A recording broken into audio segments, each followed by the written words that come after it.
Para que la información llegue en forma íntegra, la voz sola no alcanza. Búscanos en YouTube como Radio Sónica, la radio más escuchada y vista de Internet.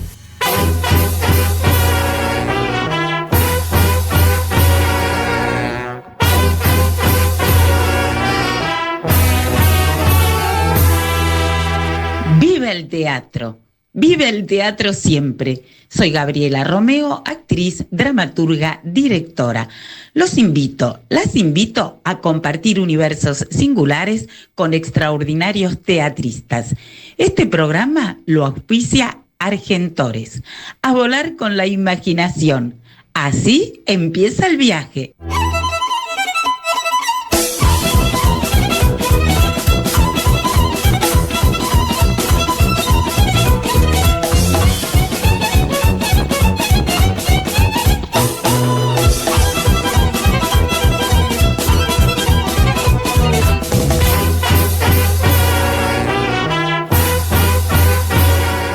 Buenas tardes, viva el teatro siempre. Hoy estoy no contenta, más que contenta y honrada porque tengo acá unos talentosos artistas que admiro y respeto muchísimo. El señor Mario Diamant, bueno, qué camino, periodista, escritor, corresponsal de guerra, docente. ¿Cuántas obras, Mario? Pero no parás. No veo ninguna razón para parar. Muy bien, así me gusta. Y ahora con 5 obras en cartel ya nos vas a comentar y una que se está ensayando. Así es. Bueno, es una casualidad, porque por lo menos 3 de las obras vienen de temporadas anteriores. Así que se fueron juntando y realmente es un festival para mí. Y es una fiesta para los que las vemos, las disfrutamos, lo que no es una casualidad que tus obras por todo el mundo. Bueno, eso gracias. No es casualidad. Y acá Mariano Saba, que lo admiro, lo respeto, talentoso, pero si los hay. Doctor en letras, investigador del CONICET, dramaturgo, actor. Qué cansancio, qué cansancio. No, para vos cansancio, para nosotros es un fiestón. Te admiro, te respeto mucho. Gracias. Y hace poquito disfruté enormemente Arbolitos. Bueno, muchas gracias por venir y por lo que decís. Bueno, ya vamos a hablar de esto, pero antes tenemos otras cosas que conversar. Amanda Bohm, qué actriz divina, aparte de ser preciosa, brilla en cada personaje que habita. Bueno, qué lindo, Gaby, gracias. Y qué mujeres fuertes sí. que habitas. Se luce en Café Central, una obra que ya nos mandamos el chivo, ya que estamos. Sí, ya que estamos. Los sábados a las 20 horas. A las 20 horas en el Tinglado. En el Tinglado, pero los viernes en el Tinglado, ¿qué pasa también? 3 mujeres audaces también, de Mario Diamant, que está acá a mi lado, a las 20 horas también. A las 20 horas, con dirección de Mauro J. Pérez. Sí. Y bueno, ya nos vas a hablar de tus compañeras, que también están muy bien. Y qué historia. Sí. ¿Cómo te gusta hablar a vos de las mujeres, Mario? Es lo que más me interesa. Sí.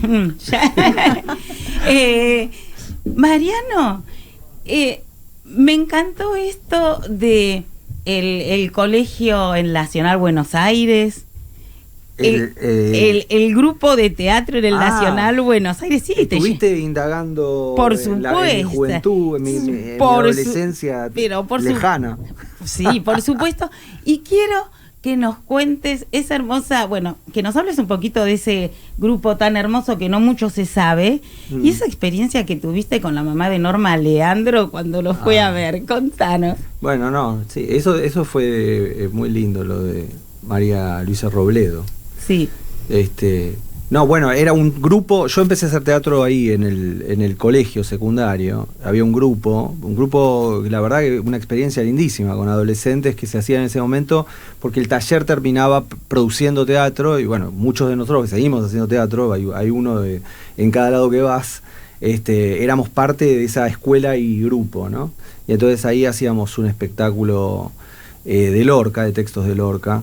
En ese momento yo actuaba y vino la mamá de Norma Leandro, de María Banner, María Luisa Robledo, extraordinaria actriz, sobre todo por el manejo de la palabra, que tenía una mujer muy grande. Siempre cuento esta anécdota, con lo cual ya siento que me repito, pero es tan linda, ¿no? Es hermosa. Decía que, bueno, le pedimos que recitara, porque sabía mucho Lorca de memoria, entonces se sentó con una sillita en la puerta del teatro y se puso a recitar. Había venido una señora que la cuidaba, que nos contaba de su fanatismo, de sus recitadas. Y bueno, cuando empezó a recitar a las 5 de la tarde, ¿no? A 5, el llanto por la muerte de Ignacio Sánchez Mejía. Y entonces llega un momento que dice, y el toro ya mugía por sus frentes a las 5 de la tarde, y María Luisa hizo una pausa larga, y el toro, y entonces rápido le completamos la letra pensando que se había olvidado. Entonces abrió un ojo así y dice: no, hijo, es que si yo no veo el toro, tú no lo ves. Lo de la imagen, ¿no? El trabajo con la imagen, qué maravilla. Clarísimo. Y lo que es muy lindo también, esto que contás cómo empezó tu vínculo con Andrés Binetti, que te convocó para una obra y sacaste un personaje del pintor paraguayo que estuviste encerrado 3 meses en tu casa. Ah, sí, cuando empezamos a trabajar con Andrés. Sí, me invitó a actuar Andrés al principio, porque después escribimos mucho juntos. Claro, sí, muchísimo. Pero sí, necesitaba un personaje muy extraño, un poco corrido, un poco extraño. Y yo había estado, trabajando en casa con un pintor que era divino, era muy simpático y nos vinculamos amistosamente hasta hoy. ¡Qué bueno! Y entonces había algo de eso que me encantaba y su manera de hablar también. Y nos divertimos mucho. Fue una de las primeras obras que hicimos juntos. Basavilbaso se llamaba. Sí. En un teatro que no existe más, ¿viste? El del Abasto que está al lado. Ahora está en otro lado, quiero decir. En Yatay está. Sí, Abasto Social Club, en el viejo Abasto Social Club. Empezamos a trabajar juntos. Después hicimos muchas cosas juntos. Hicimos la trilogía Argentina Amateur, que empezaba con La Patria Fría. Hicimos el FIBA del 2011. Gran compañero de aventuras, Andrés. Nos vas a contar dentro de un ratito, porque fue muy interesante tus enormes maestros. Aleso, tuviste muchos, una formación increíble, súper premiado y demás, pero como referentes muy fuertes, Aleso, Bartolo, Bartiz, y bueno, Cartoon, que siempre no solo fue maestro, sino su generosidad hizo que te seguro. recomendara y te acercara a Bartiz con, ese lenguaje singular de los actores relatando con el cuerpo. Y es una experiencia, fue una experiencia muy atractiva ser parte del Sportivo tantos años. Ahora lamentablemente no existe más, pero claramente hay una huella ahí. Y sí, fueron maestros muy generosos, la verdad. Creo que lo más importante que debería tener un maestro, ¿no? Como la posibilidad de donar, de regalar, de dar una mirada sobre el trabajo. En el caso de ellos, por diferentes motivos, yo siento que me dieron herramientas que hasta el día de hoy me acompañan. Y herramientas para que vos tengas tu propia singularidad y tu propio... seguro. Y eso es importante. Sí, si no, sí es un problema, ¿no? El maestro que solamente quiere encuadrarte en su regla es un problema, me parece. Cartoon es un tipo que ha despertado como mucha autonomía en muchísimos lenguajes muy diversos, y en ese sentido se agradece, ¿no? Y claro que sí. Mario, qué hermoso esto, que seguro tuvo que ver con tu profesión, que tu papá era muy teatrero, te llevaba al teatro, pero además te leía historias que tenían que ver con corresponsales. A ver, contá un poquito eso. Mi papá leía, te aclaro que mi papá, que era un inmigrante judío de Polonia, llegó casi sin educación, pero era un lector formidable. Y entonces leía los diarios en yiddish, y ahí publicaba muchas notas de corresponsales extranjeros, y cada vez que le encontraba una nota que ocurría en algún país exótico, entonces me la leía. ¡Qué hermoso! Y ahí se fue formando en mí la idea de que debía ser fantástico esto de ser corresponsal extranjero y de que te paguen para viajar y que te paguen para escribir y para conocer el mundo. Pero en la Argentina me parecía imposible. Y sin embargo, cuando entré a La Opinión, siempre tenía en mente y siempre le decía a todo el mundo que eso es lo que yo quería hacer. Y luego vino la guerra de Yom Kippur en 1973, y me mandaron a cubrirla. Y bueno, fue una cobertura tremenda. Y Timerman, que dirigía el diario, cuando yo volví un poco en consideración a todo el trabajo, me mandó un año a hacer lo que se llama un corresponsal volante en Europa. O sea que yo iba de un lugar a otro a donde hubiera una noticia, una historia, y ahí hice cosas absolutamente fantásticas, desde entrevistar a García Márquez en París en el año en que él declaró que no iba a escribir más literatura, hasta el asesinato de Carrero Blanco en Madrid. Fue una experiencia, para mí fue un sueño. Y después, bueno, pasé a ser corresponsal en el Medio Oriente de Editorial Abril y luego corresponsal en Nueva York. Y es un regalo, eso te abre la cabeza tremendamente, te permite conocer gente extraordinaria y alguna que no lo es. Y fue una experiencia muy, muy, muy rica para mí. Bueno, vamos a recibir acá a esta hermosa Manuela Bellino o Vegino, corregime. Vegino Lavalle, que está llegando de entrenar o de alguna clase. Gracias, Manuela, te invitamos acá que te sientes. Hola, el señor ¿cómo te va? Amanda Bon y Mariano Saba, compartimos con vos este rato. Gracias por estar. Gracias por invitarme. Y bueno, felicitaciones porque estás hermosa y cuánta emoción es ahora. Ya nos vas a contar Rosa en las Islas. Es muy llamativo esto de jóvenes haciendo obras que tienen que ver con épocas que por ahí a ellos específicamente no les tocó vivir, así que es muy importante. Mario, mencionaste el diario La Opinión y a Timerman, y bueno, ahí también pasaste momentos difíciles, conociste a gente extraordinaria. Comentanos un poquito eso, y también cómo fue que Timerman estaba la fotógrafa que era la mujer de Arthur Miller ahí. ¿Cómo fue eso en la peli? ¿En qué orden querés que te lo cuente? todo, lo que quieras. Bueno, yo estaba de corresponsal en Nueva York. Sí. Timerman escribió un libro que se llama Preso sin nombre, celda sin número. Y estaban haciendo la versión para televisión de la novela esta. No era una novela, es un libro que recuenta su paso por la cárcel durante la dictadura militar. Entonces la mujer de Timerman, de Arthur Miller, era la fotógrafa del set. Entonces me llama Timerman un día a casa y me dice: ¿quiere conocer a Dios? Y me fui para allá.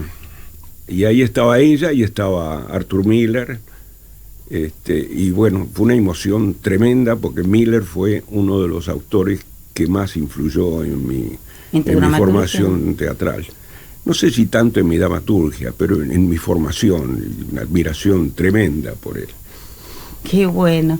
Y después nos fuimos a comer a un restaurante cubano-chino y finalmente yo le dije a Miller: usted es el tipo más difícil de mi vida, porque yo trato de entrevistar a gente y me dice: bueno, no me llame hoy, llámeme la semana que viene.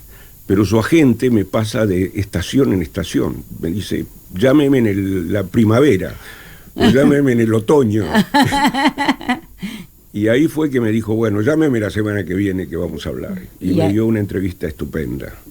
¿La tenés? Sí, fue publicada en 7 días. Bueno, ojalá que la quiero recuperar, la quiero leer. Bueno, después... te la mandaré cuando vuelva, porque en esa época, Sí. sabes que yo soy Sí. del siglo pasado, no había computadoras, ni había, así que está en papel, pero te voy a hacer una copia y te la voy a mandar. Muchísimas gracias. Amanda, contá un poquito en tu casa cómo nació lo del teatro, si no había artistas, ¿cómo no, fue vengo eso? de una familia de que no hay artistas. Mi papá es ingeniero, mi mamá es kinesióloga, muy de la formación, sí, universitaria, eso sí. Pero sí, gente muy lectora. Mis dos padres son muy lectores, todos en mi casa leemos desde muy pequeños. Nos leían mucha poesía de Lorca, Miguel Hernández, digo, como que había algo... Y sí, muy consumidores de arte, o sea, desde chiquitas íbamos a ver todo. Teatro, ópera, música, pero nunca tuve la fantasía de ser actriz. O sea, empecé también muy parecido. Yo fui a una escuela de la universidad también, pero en Mendoza, y empecé ahí. Como que me traía mucho recuerdo a lo que contabas. Empecé como con el elenco del secundario y se me abrió un mundo. Pero un mundo, yo era como muy introvertida, muy así, librito, viste, atrás del libro. Y eso me dio como, no sé, otra posibilidad, como un mundo se te abre que puedas poner ahí en escena. Entonces, y se fue dando, no siento que haya sido como una fantasía, digo, como que la vida creo que me fue llevando por ese camino. Fuiste fluyendo y Sí, viviendo. sí empecé a estudiar antropología, digo, como que siento que tenía un mandato mucho más universitario y más de investigación, y que en un momento empecé a decir, no, tal vez no es por acá, y el teatro y la actuación fue copando más mi vida, y bueno, acá estoy. Y esto que decís, no es por acá, es más por aquí. Contanos cómo fue poner el cuerpo en Alma Mahler y decir que dónde, qué estás haciendo. Contá cómo fue ese proceso, Sí, una sí. obraza dirigida por Daniel Obra Marcove. hermosa. Sí. Bueno, Café Central, que hacemos los sábados a las 20 en el Tinglado. Para mí fue un lujo. Yo conocía a Alma Mahler, pero porque esa época histórica a mí me parece muy interesante. Me gusta mucho la pintura de esa época, además, o sea, me gusta mucho Chile, me gusta mucho Kokoschka. Entonces conocía esa época. Y Alma Mahler me parecía que era un gran personaje femenino, como algo misterioso también, ¿no? Como algo, una musa, pero a la vez una mujer con mucha libertad, con mucho carácter.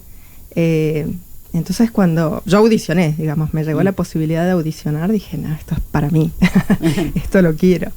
Y bueno, fue un proceso muy lindo de trabajo de mucha gente, es una obra de 20 personajes, 12 actores, pero muchos hacen 2 personajes, en la que además, digo, hay poco para desarrollar cada personaje, entonces el momento en que tenés tu escena, tenés que darlo todo y tenés que ir como muy al hueso del personaje. Pero fue un proceso muy lindo y creo que digo, sigue siendo, hace 2 temporadas que estábamos, como que hay algo que fluyó mucho en el espectáculo. Ya nos vas a hablar vos después cómo nació y cómo surgió, ¿no? Esto que te gusta escribir obras en donde después se reflexione. Muchas obras tienen que ver con encuentros, siempre nacen de encuentros y eso también es muy atractivo y bueno, hace singular tu dramaturgia. Y 3 mujeres audaces, porque te toca esa Elena. 3 mujeres audaces, sí. Sí, bueno, es la obra que hacemos los viernes, también en el Tinglado, también de Mario, aquí.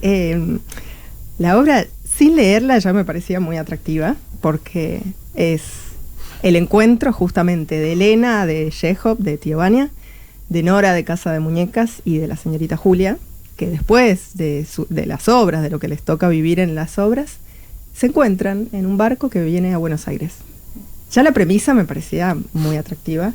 Y bueno, y después la obra es muy atractiva porque desarrolla mucho estos personajes en el después, en la fantasía de esto, ¿qué habrá pasado con estos personajes? Y tomando mucho la identidad, creo, y desarrollándola en otro contexto de quiénes son estas 3 mujeres tan distintas y al mismo tiempo tan icónicas del teatro y de una época del feminismo, si se quiere, y del inicio, sí. de Fuertes, los inicios del feminismo. Mujeres muy fuertes. Yo le dije sí. a Amanda, cuando me enteré que iba a hacer el papel, le dije, estás haciendo Alma Mahler, que era la mujer más hermosa de Viena, y ahora vas a hacer Elena, que se caracteriza, Elena del Tío Vania, que se caracteriza por su belleza y de que todo el mundo está enamorado.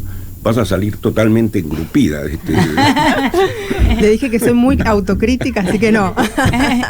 Bueno, Mariano, me encanta y muchísimo la poética que construís a partir de los procesos de investigación, de improvisación y de juego para construir relato en el cuerpo de los actores.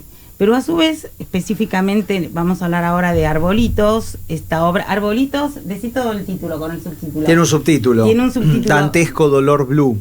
Dantesco Dolor Blue, nos vas a decir por qué, pero además es maravilloso cómo visitas nada menos que a la Divina Comedia, pero no de una manera caprichosa, sino que se mete en la historia, es como que la visitas, pero después ahí en la historia está en el cuerpo de los actores y sucede. ¿Cómo fue esa búsqueda y ese trabajo? Porque está lo mítico, lo fantástico, lo real. Bueno, a ver, Arbolitos partió de las ganas de trabajar juntos con los actores, que eran Pablo Navarro, Gustavo Zacconi y Pipo Manzioni, que además de actuar hizo el diseño sonoro, ¿no? Que es bellísimo. Es muy, muy bueno el trabajo de Pipo, ayuda muchísimo a ese salto, como vos decís, ese salto fantástico. Nosotros queríamos trabajar sobre el mundo de los cambistas, de los arbolitos que, bueno, venden dólares, una especie de margen. Cara chica, cara grande. Margen de la criminalidad, si querés, de la clandestinidad de lo financiero. Entonces había algo del territorio que era metafórico de no solamente la argentinidad en general y sus ciclos históricos feroces y tragicómicos, cada vez más trágicos que cómicos, sino también algo de la metaforía en general alrededor del dinero, ¿no? Alrededor del dinero, cuando el dinero ya deja de ser un valor de cambio y pasa a ser un valor central. Capitalismo a full. Total, sí, una idea de que el sujeto ya ha perdido centralidad, ¿no? En realidad es el dinero el que circula, el sujeto circula por el dinero y no al revés, ¿no? Entonces hay algo de eso que es demoledor. Y entonces, para lo que era la dinámica metafórica de ese juego teatral, aparecía algo que es como vos decís, yo no lo sentía caprichoso, lo sentía poéticamente posible, que era ese puente con el canto 13 del infierno de la Divina Comedia, en donde aparece casualmente esa idea de que los condenados por haber derrochado la plata, junto con los suicidas por haber derrochado la vida, lo cual es atractivo también pensar, ¿no? La analogía entre vida y dinero ya estaba en Dante, se transforman eternamente en árboles. ¿Pensaste en el árbol de la vida, además? Por supuesto, en el árbol de la vida, en el árbol de la abundancia, ¿no? Porque aparecía también la cruza entre esa imagen de estos árboles que tienen encapsulados adentro las almas de los condenados y que sangran cuando se rompen y demás. Aparecía también la idea del árbol que da dinero, ¿no? Claro. El brote verde y toda esa cadena semántica que llega hasta hoy, digamos, hasta nuestros problemas actuales. Sí, el brote verde y después esto de víctima y victimario y que finalmente se terminan lastimando entre ellos, como pasa acá, ¿no? Que nos terminamos enfrentando entre nosotros. Hay algo de esa circularidad de la violencia que obviamente en clave tragicómica, grotesca, que solamente se puede hacer, y ahí sí es importante eso que vos dijiste, solamente se puede hacer si esos cuerpos están habitados por ese juego, ¿no? Estamos hablando de unos actores que vale la pena ver. Porque que vienen del palo también del esportivo. Bueno, claro, y al mismo tiempo tienen una individualidad, una poética personal que los hace capaces de pegar ese salto fantástico, ¿no? Y que de alguna manera ese salto fantástico se puede hacer verdad en un escenario, porque en una película somos todos Gardel. Claro. Pero ahí, viste, esa metamorfosis y demás hay que empujarla. Y se empuja gracias a una especie de energía lúdica, de mucha verdad y mucho humor que tienen estos actores. Sí, y además, más allá de todo esto, de construir poética desde este lugar, el entrenamiento y la precisión. Habrás tomado como director ya acá decisiones muy importantes que tienen que ver con la manipulación de cosas, de objetos, totalmente, del ritmo, de las respiraciones, de las energías. Es agotador. ¿Sí? Es agotador. Yo la verdad es que cada vez pienso más que dirigir es un trabajo muy, muy agotador. O sea, sí, que le hace competencia a trabajos condenados, ¿no? Yo creo que escribir es un campo de liberación. Sí.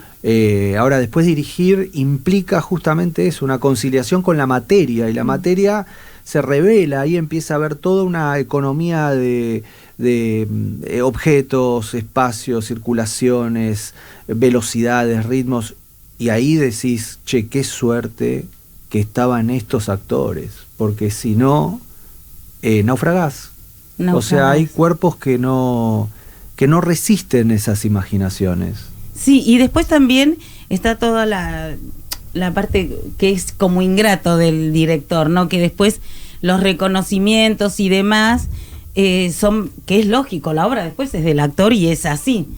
Incluso uno cuando escribe y dirige, te olvidas del dramaturgo para ocuparte de esos cuerpos ahí habitando y te olvidas por ahí cambiás y modificás cosas, pero después eso, ¿no?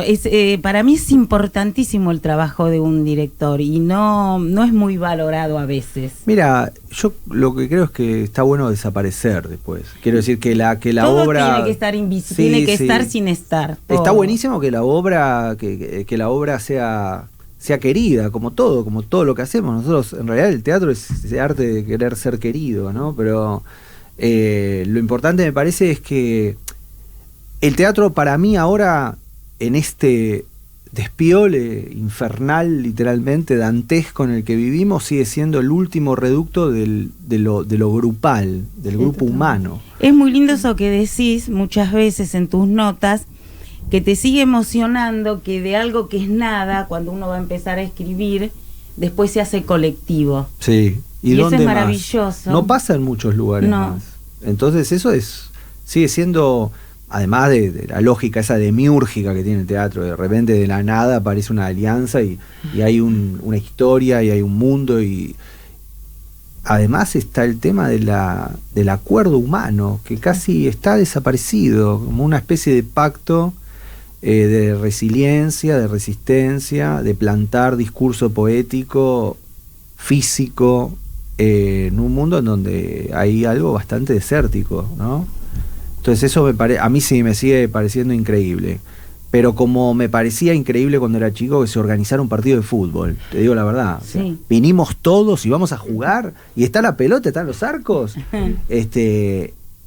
Eso me parece todavía una aventura así como impresionante. Y sí, es una aventura el teatro. Sí, sí. Vamos a escuchar algo que nos comenta Alternativa Teatral y vamos con Manuela. ¿Por qué algunas personas no van al teatro? ¿Es por una cuestión económica o por falta de información? En el nuevo estudio de Fundación Alternativa y Enfoque Consumos Culturales, Públicos Esporádicos y No Públicos de Teatro, analizamos estas barreras y exploramos cómo transformarlas en oportunidades. Descarga el informe gratis en www.alternativa.ar. Bueno, Manuela, contanos cómo nació este proyecto. Estás en escena con tu mamá, qué hermoso. Sí. Y Tolcachir es tu padrino. Sí. Qué lindo, qué bueno. Qué honor. Nací en la casa correcta, diría. Tu hermano también es actor. Mi hermano es actor también, sí. Y vos estás haciendo tu propio camino, muy hermoso. Sí, sí. Bueno, sí. Contanos cómo nació este proyecto, cómo te convocó Lucila, que es la autora, Garay. El proyecto nació a través de, por supuesto, en un primer momento, Lucila, que escribió esta obra, que fue, no me acuerdo del año exacto, pero fue hace unos años ya. Ella la había escrito y entiendo que nunca tuvo la intención de hacerla como un proyecto del año, digamos. Y yo en 2023 estaba con muchas ganas de actuar y no sabía, había terminado un proyecto y estaba un poquito desorientada en cuanto a qué hacer. Y me puse a hablarle a docentes de Timbre 4, que es donde yo estudié también, donde hice mi formación, o uno de los lugares donde la hice, pidiendo materiales, o si se les ocurría algo que yo podría llegar a hacer, o cualquier cosa. Habilité y abrí a muchas personas. Y Lu me pasó este texto de ella, y yo le pedí con mucho respeto. Me encantó, lo leí, me encantó y me gustó mucho la historia y todos los personajes que estaban dentro de ella y lo que decía, o lo que a mí me parecía que decía en ese primer contacto, y le pedí hacerla como ella quisiera. O sea, le dije, si vos querés, me armo un grupo, por favor me la prestás y me la dejás hacerla, y ella tuvo ganas de dirigirla. Contá de qué va lo que se pueda decir. Sí. Rosa en las Islas es sobre Rosa, que es una jovencita que tiene 18 años en el año 82, cuando desata la guerra de Malvinas. Ella está comprometida con Ramón, que es su amor y es donde está su deseo en ese momento, y a Ramón lo llaman a combatir a Malvinas. Y la obra trata sobre ella y su amiga y su prima y su tía, tratando de, bueno, en algún punto de reparar esa falta, que es que él se haya ido, ese dolor, y repararlo desde la acción. Entonces se les ocurre que Rosa puede ir a la guerra. Bueno, no, hasta ahí. Hasta ahí. Fue algo muy lindo que vivieron el Chajarí, comenta. Sí, nos invitó la Municipalidad de Chajarí a hacer una función en el marco de una vigilia que se hace ahí del 1 al 2 de abril, es decir, para empezar las 12 del 2 de abril. Fue hermoso, fue en el auditorio de la Municipalidad de Chajarí, que es un muy lindo teatro. No sabíamos mucho con qué nos íbamos a encontrar, si iba a ser más teatro o más auditorio. Fue un buen híbrido, muy equipado. Y fue hermoso, vinieron muchos excombatientes, muchos referentes así municipales, y también gente, porque el espectáculo era abierto a todo el mundo. La verdad que 300 personas vinieron, nunca la habíamos hecho para tanta gente, porque la sala que usamos es más chiquita. Y bueno, fue un desafío así en términos actorales, porque no pudimos ensayar mucho, más que una puesta de luces. Entonces era el volumen, la proyección de las ubicaciones en un escenario elevado contra uno bajo. El ritmo cambia, todo. Sí, todo fue resuelto. Qué suerte. Como siempre.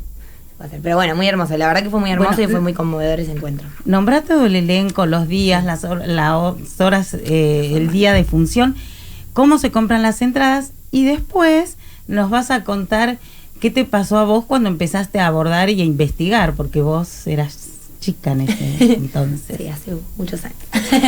Sí, bueno, en el elenco somos Inda Lavalle, que hace de mi tía, pero es mi madre, paréntesis, es mi madre, Luján Blacksley, que hace de Celina, Manuela Menéndez, que hace de Marga. Por eso me confundí el nombre. Sí, somos dos Manuelas. Claro. No existen muchos lugares donde seamos dos Manuelas, este es uno.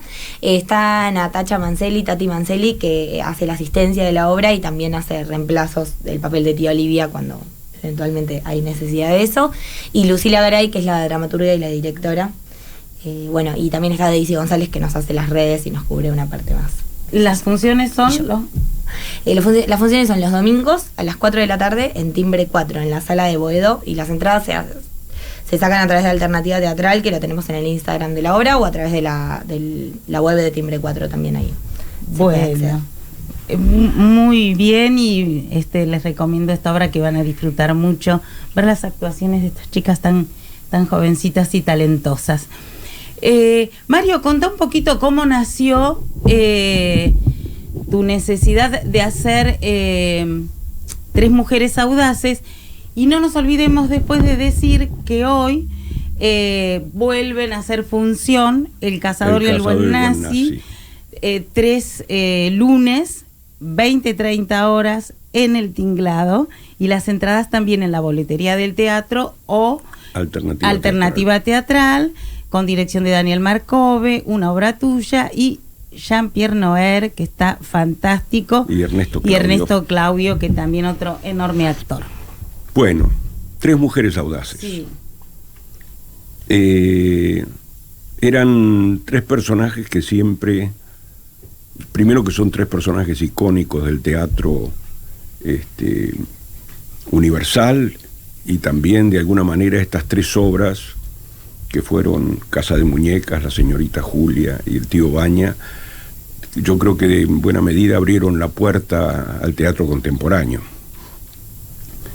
Pero además las tres están cargadas de los problemas que el feminismo trajo después de una manera más organizada. Son tres mujeres de las cuales uno se enamora cuando las lee. Y además son tres obras que tienen un final abierto, porque uno realmente no sabe cómo siguen y qué pasó con ellas. Y ahí te engancharon. Y ahí mi curiosidad periodística me enganchó. Y además las tres obras son prácticamente del mismo periodo. Los tres personajes tienen prácticamente la misma edad. Entonces se me ocurrió que sería muy interesante ponerlas en un barco que originalmente iba de Hamburgo a Nueva York, pero Daniel Marcove me preguntó, ¿y por qué no a Buenos Aires? Y me pareció una gran idea. Y entonces las mandé a Buenos Aires. Y esencialmente a través de estos tres personajes uno realmente se siente capacitado para plantear problemas que tienen que ver con la mujer hoy en día, que tienen que ver con el feminismo, que tienen que ver con esta relación tan conflictiva entre hombres y mujeres, entre mujeres y mujeres, entre hombres y hombres, y las relaciones humanas. Contá para el que no sabe algo, el encuentro de la obra de El cazador y el buen nazi, que hoy vuelven a hacer función, y quiero hablar con este enorme docente Mariano Saba, porque es muy atractivo que no solo das clases, sino que supervisás, y también esto que te piden que escribas. Entonces, un poco saber cómo caminás cuando te piden una obra, cuando nace de una imagen o de algo que vos querés, que es poderoso y te empuja a volar. Bueno, quiero que nos cuentes un poquito eso. Sí. Bueno, El cazador y el buen nazi, que describe un encuentro entre el cazador de nazis Simón Wiesenthal y Albert Speer, que fue el arquitecto de Hitler y el ministro de armamentos de Hitler, y además fue probablemente la persona más cercana a Hitler. Entre todos los procesados después de la guerra en el tribunal de Nuremberg, fue uno de los pocos que se salvó de la horca, fue condenado a 20 años de cárcel, y fue el único de todos los jerarcas nazis que asumió responsabilidad por las consecuencias de la Segunda Guerra Mundial. Este encuentro ocurre en 1975, cuando Speer ya cumplió sus 20 años y se convirtió en un escritor famoso. Escribió un libro sobre prácticamente su biografía y su participación dentro del Tercer Reich. Yo desconocía este encuentro, lo descubrí en una biografía de Wiesenthal, y me pareció una situación absolutamente potencial dramáticamente de imaginar estos personajes que se juntan casi amistosamente, porque Speer lee un libro de Wiesenthal y le manda una carta diciéndole que su libro lo tocó muy profundamente, y después de intercambiar cartas decide un día encontrarse. Speer va a la oficina de Wiesenthal en Viena. Bueno, y ahí tiene que ir a ver la obra para enterarse qué pasó. Y ahí tiene que ir a ver la obra, sí, y descubrir qué pasó. Hablamos, qué mundo, ¿no? Guerra, Malvinas, guerra, y bueno, y los ataques que estamos viviendo con la cultura y demás, que es otra guerra. enorme y tristísima. Mariano, vos te movés desde otro lugar o te inspiran otras situaciones para escribir y bueno, sos tan talentoso para escribir que te convocan y te piden obras. Sí, decir igual... que está El Equilibrista que escribiste con Dayub y Patricio Abadi. Sí, bueno, sí, tanto. Hace poquito que estuvieron acá, Sueño de Dos, y tanto. Civilización, que ahora está, ya vamos a hablar de eso. Sobre la invitación, digamos, a escribir, decís vos. Y después de tus alumnos también. Bueno, para mí la docencia de dramaturgia específicamente es como una oportunidad para seguir entendiendo un oficio que a mí me convoca día a día. O sea, como que yo sigo pensando que no hay mucha certeza que yo tenga sobre el oficio. Lo que sí es que uno puede acumular algunas herramientas técnicas y acompañar en el proceso de trabajo a la gente que está escribiendo, de tal manera de hacer lo que hicieron con uno, es decir, abrir camino. En ese sentido a mí me apasiona, me encanta, tanto cuando es grupal, como en el caso de los talleres o de la carrera de dramaturgia del Urondo, o en las supervisiones, porque en realidad lo que hace una persona cuando pides asistencia es intentar abrir su universo para que vos ayudes un poco a ordenar. En general siento que la situación del docente de dramaturgia hoy tiene que ver con la posibilidad de liberar el juego y después poder ayudar a asistir ese orden, ¿no? Porque si no se desbalancea. Lo confirmo, es un virginiano. Pero que te ubica. Es muy difícil a veces, una vez que liberás el juego de la escritura y proliferás, ¿qué haces después con todo eso, no? Y entonces ahí aparecen, para mí, posibilidades de aprender en conjunto. Y después, con respecto a cuando te invitan a escribir, yo siempre sugiero encontrar un lugar en donde dentro de ese marco de posibilidades uno pueda situarse, ¿no? Porque hay lugares o hay invitaciones en donde vos no te podés situar, no podés anclar. Y entonces le decís, escríbanla ustedes, escríbansela ustedes. Sí, me parece que es más sincero. Es que cuando uno puede situar, pongo el caso, ¿no? Hace unos años que se hizo Aquí cantó Gardel, el musical en el 25 de mayo, que dirigía Nelson Valente y que estaba organizado con la Orquesta de Tango de Buenos Aires. Yo soy tanguero, entonces en el momento que me ofrecieron hacer eso, yo estaba chocho, yo tenía unas ganas de escribir tangos y bueno, después empezamos a conciliar, ¿no? Porque me acuerdo que está el maestro Marconi y el maestro Cuachi con un gran repertorio que había que de alguna manera ecualizar con el relato. Me permitieron escribir algunas letras, así que yo estaba feliz. Pero yo ahí encontraba una zona claramente posible para ubicarme a narrar, ¿no? Y hay otras invitaciones que a veces uno no declina porque sean feas o malas, sino porque tal vez no encuentra ese lugar y tal vez se encuentra la posibilidad de que otro sea invitado a ubicarse ahí porque esa poética o lo que se está pergeñando es cercano. Y a veces a mí me llama mucho la atención porque a veces hay gente que te invita a escribir y tiene tan cerrado el proyecto que te dice, poneme esto. Claro, pero es increíble porque es como una persona que tiene hambre y se sirvió el plato, pero te invita a que lo comas vos. Y vos decís, no, pero come tranquilo, si está ahí es tuyo. Y en ese sentido me parece que también está bueno iluminar la posibilidad de decir, ese banquete es tuyo, ¿no? Y después, bueno, me parece que hay una gran diferencia, es muy diferente, no hay una...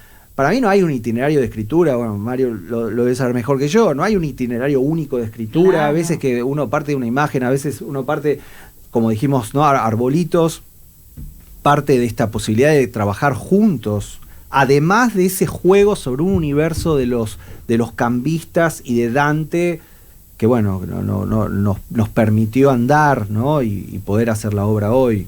Nombrá todo el elenco, ya que volviste a Arbolitos, los días de función, ¿cómo compran las entradas? Es muy fácil. El elenco es Pipo Manzioni, Pablo Navarro y Gustavo Zacconi. La asistente es Male Selicky. El teatro es el Teatro del Pueblo en la Valle 3636. Y para sacar las entradas, entran a Alternativa Teatral, buscan Arbolitos y por ahí. Y en la pueden boletería sacar. también del En la boletería pueden ir también, todos los días abren desde las 6 de la tarde, porque si hay gente que a la vieja usanza le gusta pasar por la boletería y comprar, y también ir antes. Lo que pasa es que ir antes hoy al teatro es arriesgarse a la posibilidad de que no haya lugar. Claro. Esa es la verdad. Sí. Puede haberlo como puede no. Entonces siempre es mejor entrar a Alternativa, poner Arbolitos y tratar de reservar por ahí. Decía el Instagram tuyo, cómo te ubican como docente, y después vamos a ir a Amanda, pero nos pasás lo de la pauta aquí. En Instagram Mariano Saba y de la obra arbolitos.obra, y ahí encuentran todo lo necesario para venir el viernes. ¿Escuchamos? Gracias. Si el teatro es tu pasión, tenés que estar acá. En nuestro programa Viva el Teatro por Radio Sónica, llegamos directo a quienes aman, nacen y viven el teatro en Buenos Aires. Tu obra, escuela o proyecto puede ser parte de nuestra comunidad. Publicidad efectiva y a medida para llegar al público que realmente importa. Pautá con nosotros y dale protagonismo a tu proyecto. Contactanos ahora y reserva tu espacio. vivaelteatro.pautas@gmail.com vivaelteatro.pautas@gmail.com Viva el Teatro, lunes 14 horas, Radio Sónica, la radio más escuchada de Internet. Bueno, muchas gracias. Amanda, ¿cómo fue? Porque siempre el teatro, sabemos, es con el otro, ¿no?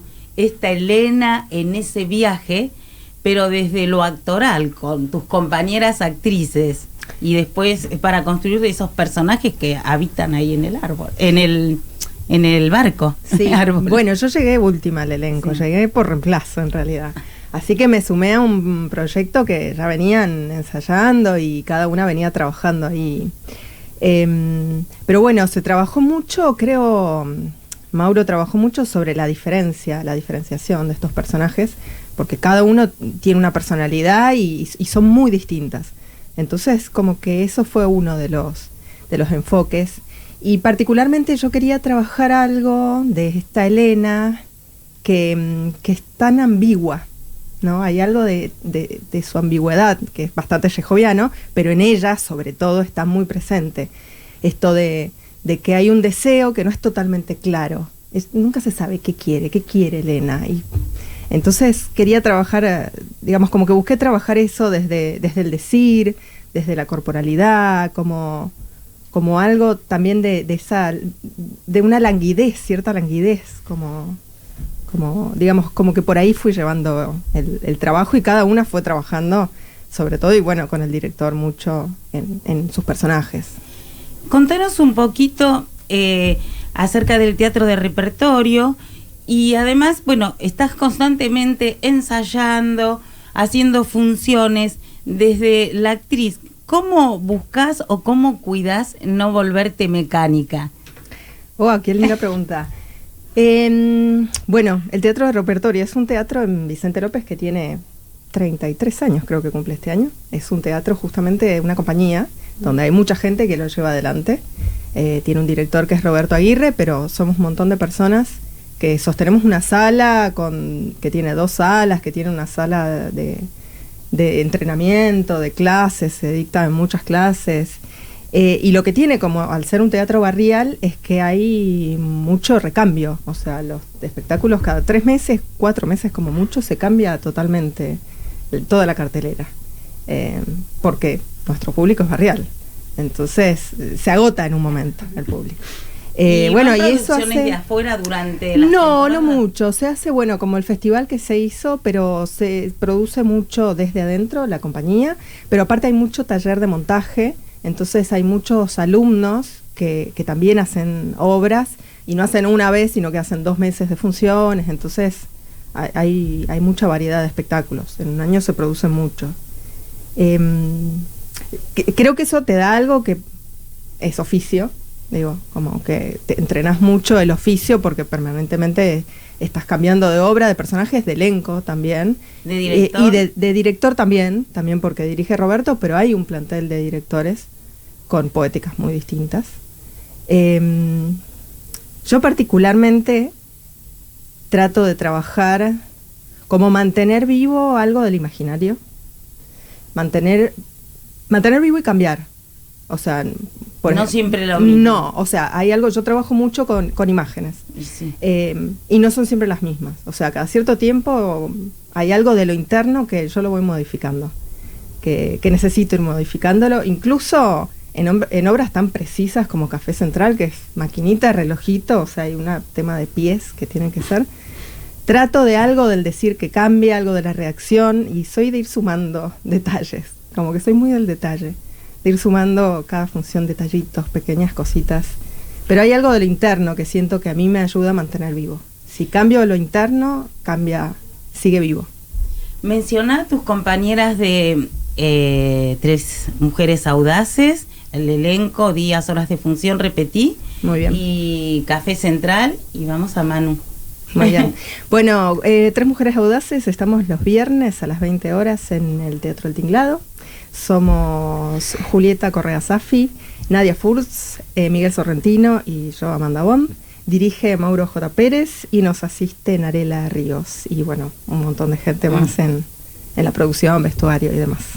Y Café Central estamos a las 20 horas también de los sábados. No nombro porque somos... me voy a olvidar de algunos, se me va a ofender, somos bueno, 2 un actores. elencazo, divinos todos, y también las entradas en el teatro por alternativa. Por alternativa o sí, en boletería también. Manuela, ¿qué pasó con la búsqueda, ¿no? de ese momento histórico? Que seguramente también compartiste, corregime si me equivoco, con tu hermano, porque él de Faturos está haciendo una obra que tiene que ver con Malvinas. Sí, también. Sí. Nos arrancaría de este lugar para siempre, se llama. Sí. Y la están haciendo también en Timbre 4 en la otra sala los sábados de 18:30. Sí, la villa, me encantó. Perdón. Claro, ¿cómo te vinculaste con esa época? ¿Qué te pasó? Yo personalmente siempre, o cuando empecé a tener cierta conciencia, siempre milité y estuve bastante cercana al último golpe cívico-militar, entonces había algo de esa época y también hay algo de ese momento a nivel militante que siempre me interesó mucho, así como de leer, de mirar películas, de ver materiales, pero particularmente quizás nunca le había hecho como un foco en Malvinas. Y siempre era bueno, en general yo tengo la sensación, no sé, pero que solemos como separar, ¿no? Como Malvinas del golpe, hay algo como fue un conflicto bélico de Argentina, como si no hubiera estado dentro del contexto de lo que fue y quién lo inició y etcétera. En ese sentido fue bastante particular porque tuvimos que trabajar ya a nivel actoral y para armar ese mundo, tuvimos que trabajar un grupo de amigas, de jovencitas del año 82 de un pueblo. Que ahí también, que ya es otro manejo de la información, otros tiempos en los que sucede la actualidad en algún punto, ¿no? En los que llega de afuera, y particularmente Rosa es un personaje que no está tan... Sí, Marga es uno de los personajes, viene de la ciudad y estudia, entonces viene los fines de semana y nos cuenta cosas, pero particularmente ella no está tan en contacto constante. Sí, traté la verdad de buscar material audiovisual, hay poco de los 80 de Argentina, y bien sabemos por qué, porque la industria del cine en ese momento trabajaba para otros discursos, entonces no hay tanto de lo que yo buscaba, de lo que me interesó del momento.